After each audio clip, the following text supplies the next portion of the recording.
save the day, and that's a good smother to keep it in the forward 50 by Gibbons again. The first month, it got a bit of zip.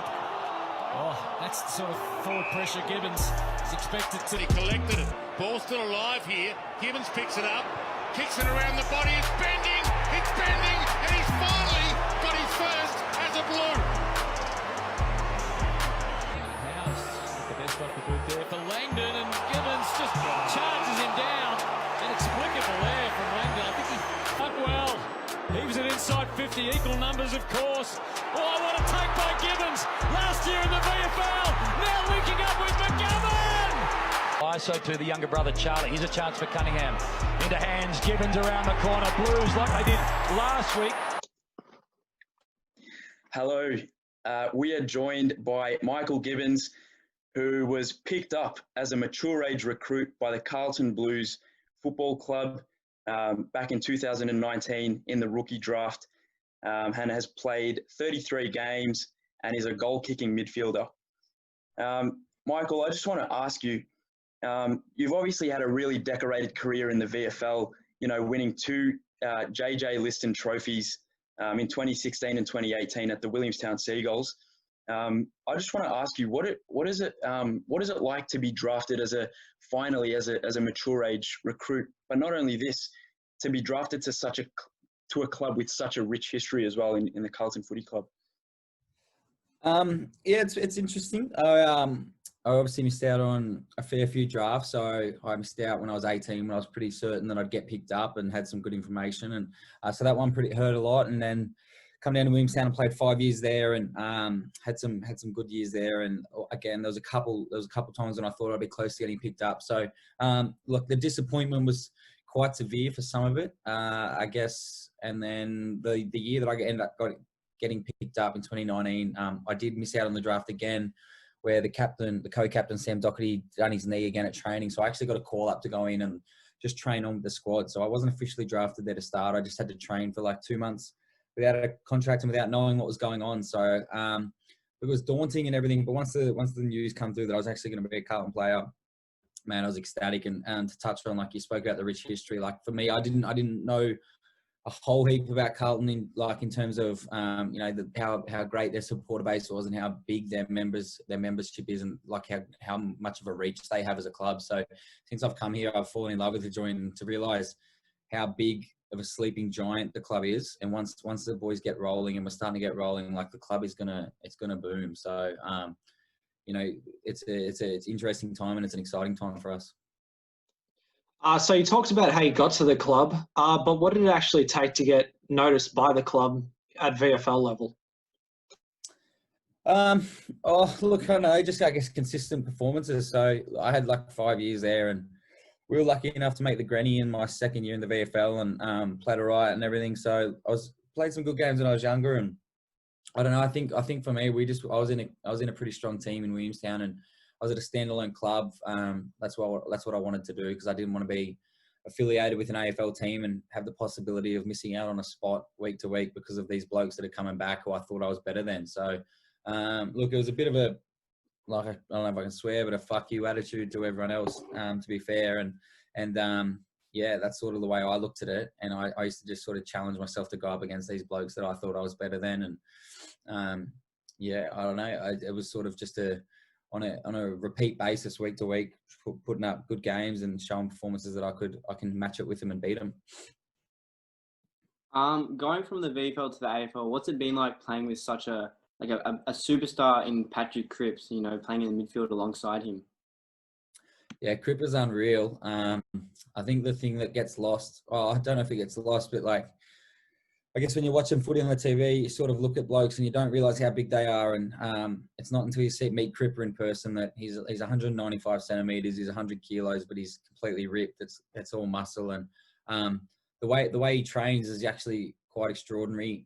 He can run really well, but the way he competes and how aggressive he is at training, that's just why it shows out in the games. And as you said, like, he's a genuine superstar of the competition. We came through our same draft years together, so he ended up getting picked up and I missed out. So we played against each other a little bit then. So it was nice to sort of have a little bit of a connection with him, and we knew of each other coming through. So Obviously, our careers have taken different paths and everything, but the way he conducts himself, mate, is an absolute superstar. If you have to choose one person at the club who you say is your favourite, if you have to pick one person who, to go on a holiday with, that one person, who would it be?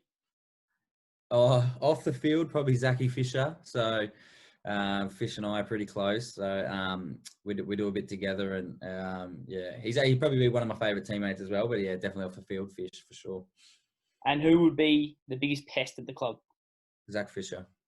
Yep. Yeah. Oh, Walshy, new challenge. Make the ugliest face on the count of 3.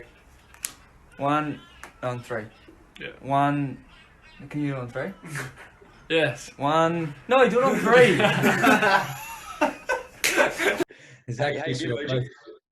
Go for it, mate. Finish off. I was just saying, both the Curnow brothers are absolute units as well. Mate, I was going to ask you. I see quite a lot. I've picked up on the word bitter. I hear it, I see it and hear it a lot. Can you give us a bit of what's the meaning behind that? I think it's a nickname around the club. Yes, and bitter is Bitter Wizard. So the name is Bitter Wizard, and that's Fisher's nickname. So okay. The story behind it is there's a I don't know if you guys know the band Wu-Tang. You know Wu-Tang Clan?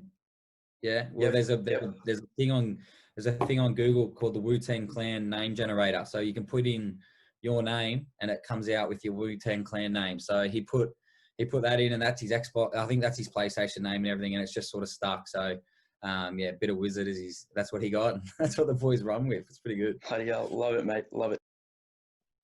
So what would you say, growing up, is your sort of childhood hero who you watch in the AFL and sort of aspire to be like? I was a massive Hawthorn fan, so I reckon Sammy Mitchell was my idol growing up. Probably Cyril once I got a little bit older, just because of the freaky things he would do. But now Sammy Mitchell for me, he wasn't the biggest, a bit like myself, but he was probably the best kick both sides of his body, and that was one thing my dad always drilled into me, to be able to kick both sides of your body and use both, be able to handball better than anyone else. So Sammy Mitchell, mate, just the way he went around it. I'm not super athletic either, so I sort of tried to model myself off of him. He was always one that I looked up to for sure. How's the hub life in the AFL now? Everyone's all isolated. What's that been like for you? Yeah, I'm not gonna lie, it's pretty tough, man. Obviously, I've got a partner back in Melbourne, and she moved down from Sydney, so about 2 years ago now, to be with me to try and so when I wanted to keep playing footy, and now I've had to leave her again. So we've got a little puppy as well, and it's pretty tough with them being back in Melbourne and knowing what I guess you guys are going through. All you boys would know what's going on with the stage 4 restrictions and everything, and we've had to do 2 bouts of quarantine up here as well. So we had to quarantine for 2 weeks, which is pretty severe when you get up here. And then we flew to Perth, where we had to quarantine again, and it's pretty strict over there. It's actually quite strict. So the first 6 weeks that we've been away have been pretty tough. I feel the boys' missos and that have come up as of the last week, and we're actually out of quarantine now, so we're sort of allowed to go to the beach and to and from, but which is nice. But yeah, mate, the toughest part is just being away from home. I genuinely love living in Melbourne, and I'm not a massive beach goer. I sort of prefer the river, and I don't really like the salt water. So I still get to it and everything. But yeah, there's days when it's there's not much to do. A lot of the boys play golf as well. I don't really play much golf. I'm pretty woeful at that. But yeah, look, you're with some of the boys, like all your mates, and we actually just come from like a ping pong tournament. So there's little things like that are the good fun. But yeah, there's definitely some stuff that you miss out on for sure. Yeah, definitely, mate. Also, look, obviously I've been paying pretty close attention as a pretty diehard Carlton supporter myself. We've been in pretty good form as of late. But what do you think the next sort of steps are for the club? And do you think that this sees us or you guys playing finals in the near future? Look, I got asked this on radio the other day, and look, we're told not to talk about finals and all that jazz. But look, the way we internally, mate, we see ourselves playing finals this year. If we play anywhere near the footy that we know we can, and we don't have any lapses, like our lapses are the thing that is killing us. So when we play our best footy, mate, we know we can match it with anyone, and we know we can beat anyone. We have that confidence in ourselves. It's just whether or not we can, sustain that for the 4 quarters. And over the last 2 to 3 weeks, we've been showing that we can do that. So it's been quite pleasing.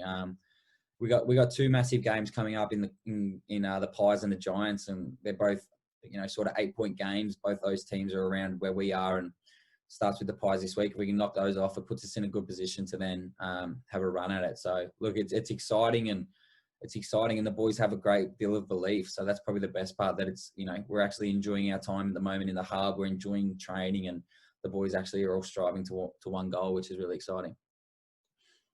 So obviously against Freo a couple of weeks ago, Jack Newnes kicked that goal after the siren. The day after, the AFL came out and said you were supposed to take that kick. Do you think you could have handled the moment? I don't know. If you watch it back, I'm actually screaming for the footy. So I'm when the ball goes over my head, I'm screaming for the footy. I know Luke Ryan from Freo, and I'm telling him to hurry up and give me the footy. For some reason in my head, I was like, oh well, if you kick it, you're a hero, and if you miss it, it's a pretty tough shot. So I was like, fuck it, I'll have a shot. And then I don't know what happened, but they gave it to Newnesy, and looking back on it, the kick Newnesy kick was unbelievable, and I probably wouldn't have been able to kick it myself. Like, in all honesty, not that well. I wouldn't have kicked it that well. And it's all a part of the drama. But yeah, between us boys, I don't reckon I would have had the legs in me from late in the game. And just quickly on that, what was the sort of feel amongst the group throughout the week after Newnesy had kicked that goal? Back in the hub, what was the sort of feel amongst the group after that close, nail biter? Yeah, it was pretty cool. Again, with the whole hub life thing, man, you don't get much time to celebrate these things. So we went back to the hotel. We were staying at the casino in Perth. Again, we're not allowed out of our rooms back there. So we got back on the bus straight away back to the hotel. But our twos boys were there, and they had it playing on the big screen, and the club put on a few beers for us and that. So that was actually pretty cool to sit down, and we watched the last 2 minutes of the game, and everyone had a laugh and everything there. But mate, we were up at 7:30 the next morning and on a flight back to Queensland. So and then as of that, we were we come back to Queensland and we trained, and we were on a flight to Darwin. So it's not, you don't get a whole heap of time honestly here to to enjoy it. But look, there was some smart ass remarks from Newnesy throughout the week, which was good, and it was all a bit of a laugh. But yeah, it was good fun. So I want to ask, as an Essendon supporter, this year against Carlton was a bit of a heartbreak for us. Jacob Townsend not quite getting the goal. What was your sort of reaction to that last minute of play when, Eddie Betts was gave away the 50-metre penalty, and then, it falls in the hands of Jacob Townsend to go back after the siren to kick the goal? Yeah, well, it shouldn't have been a 50, and then he gave him a 150-metre penalty. So it should have been null and void from the start. So again, if you go back and look at that, I'm screaming at the umpire because he gives him a 150-metre penalty. And it was exciting. And I think the week before we played against Geelong and only beat them by a couple of points because they come back. So we've played in some close games, which isn't great for the heart. So I want to ask as well, what is your favourite part about playing in the AFL and being in, the whole AFL system now?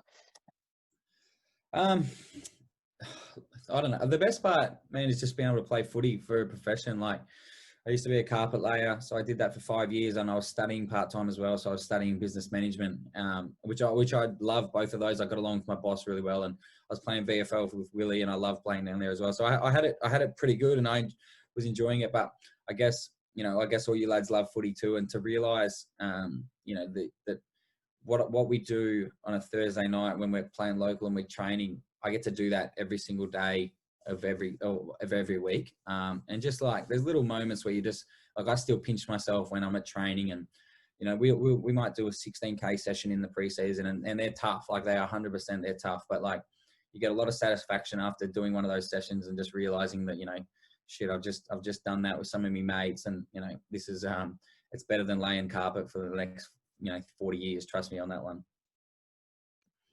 You just touched on it a bit there, but what would you say the main difference between the VFL is to the AFL now?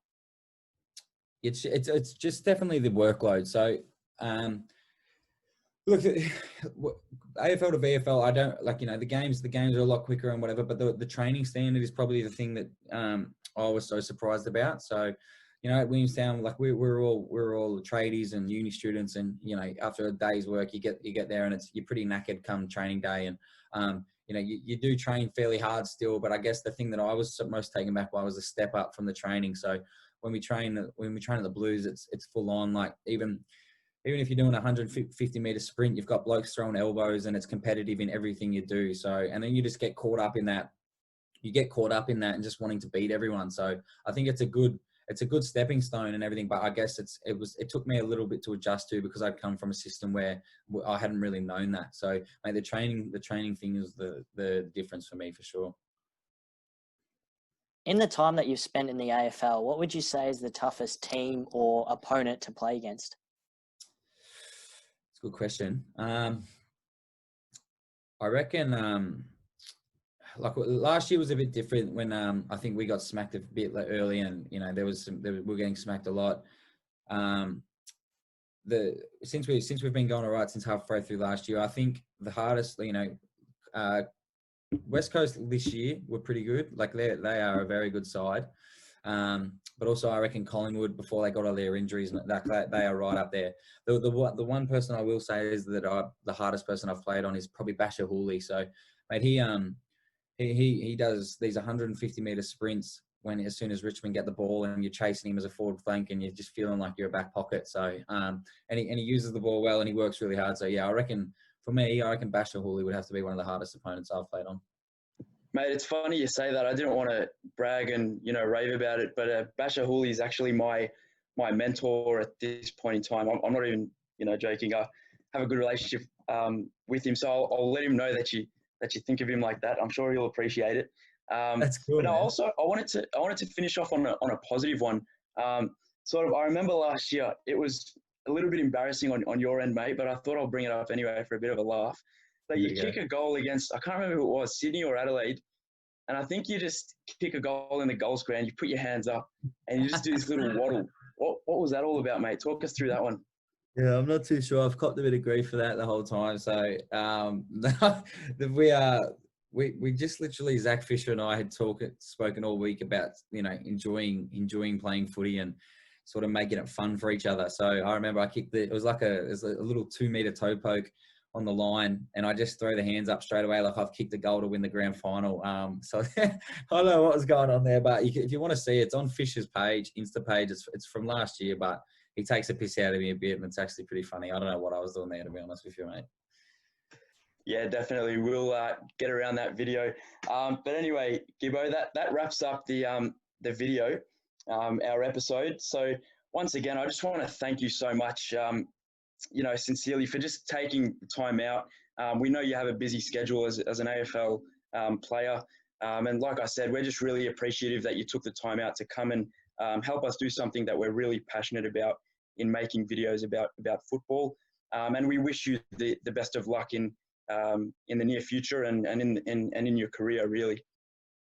That's good stuff, lads. I really appreciate it. You boys are doing a good job, and you obviously very well run. So lads should be very impressed with yourselves. Good stuff. No worries, mate. Cheers, Gibbo. See you, mate. See you, boys. On their way to goal, Gibbons into the pocket, searching for Curnow, and finds him. And he plays on straight away. Instinctive kick. Tap for Mackay. Walsh. Gibbons. Off the left. A wobbler back to the square, and Welger gets through it. Didn't need to immediately. Now he's away. Courtesy of McGovern. Doesn't take the shot. He saw Gibbons. And he finds him. Goes again and gets it out, and they get their goal. Well done there to Jack Silvani. Well done. Almost in the back to Cripps. Going in hard, there was Walsh. So the big names for the Blues starting it amongst the Cripps again. Just wills his way onto it. Another chance here. It's goal. He's put it through. Gibbons has kicked it. He's got his second. Petrevski-Seaton and now laying across his body. And in the goal square, Mackay. Here comes Gibbons. He couldn't miss. Link in the chain. He gets it on now to Gibbons. Gibbons goes long and strong. Big hooray! In their forward 50. The 4 Gibbons gathers and goals. He's got 2.